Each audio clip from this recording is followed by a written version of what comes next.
We already have a number of techniques for determining when a series is convergent. We're going to add one more really powerful test to that arsenal when we take a look at something called the ratio test. We'll motivate our understanding of the ratio test by thinking about some familiar ideas. First of all, we know by the divergence test that for any series to converge, the limit of its terms must be 0. However, a look at some familiar series will tell us that this isn't enough.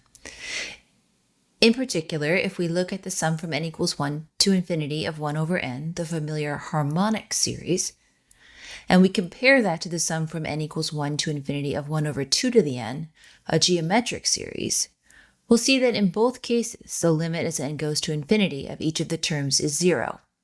However, the harmonic series diverges, while the geometric series converges. This tells us something else must be going on. It turns out that convergence depends not just on the terms getting small enough, but on the terms getting small enough quickly enough.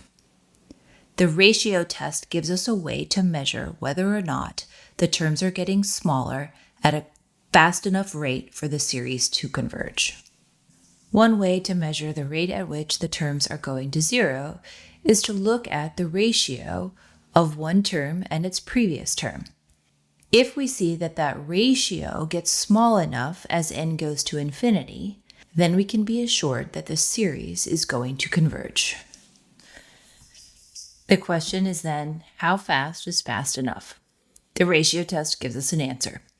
It tells us that if that limit is less than 1, then not only does our series converge, but it converges absolutely. If the limit is equal to 1, the ratio test is inconclusive. If the limit is greater than 1, then our series diverges. If you're noticing some parallels to the test we use for a geometric series, then you're thinking about this the right way.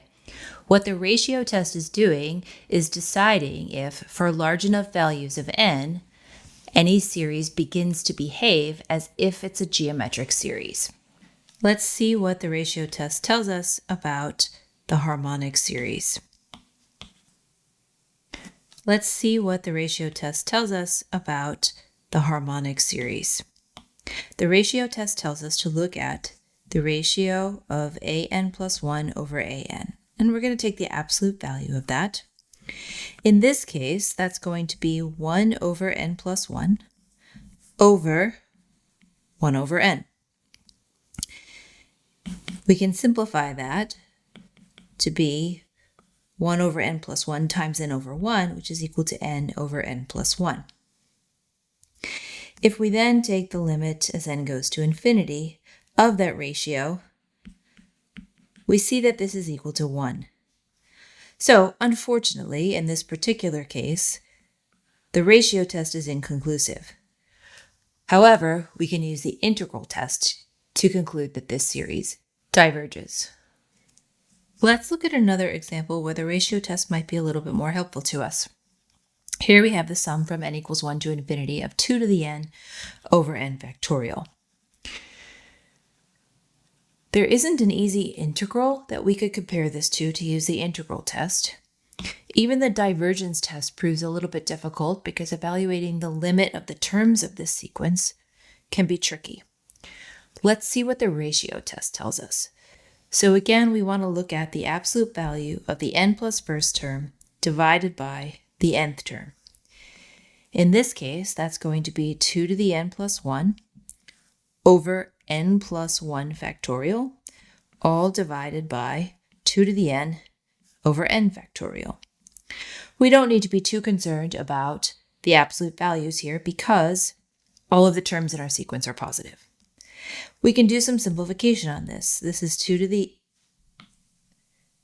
n plus 1 over n plus 1 factorial times n factorial over 2 to the n. I'm going to group similar terms together now just to make the algebra a little clearer. So I have 2 to the n plus 1 over 2 to the n times n factorial over n plus 1 factorial. We can use our rules of exponents to to simplify 2 to the n plus 1 over 2 to the n to 2. And then n factorial over n plus 1 factorial is 1 over n plus 1. If we now evaluate the limit as n goes to infinity of 2 over n plus 1, we get 0. So by the ratio test, this series converges. Not only does it converges absolutely.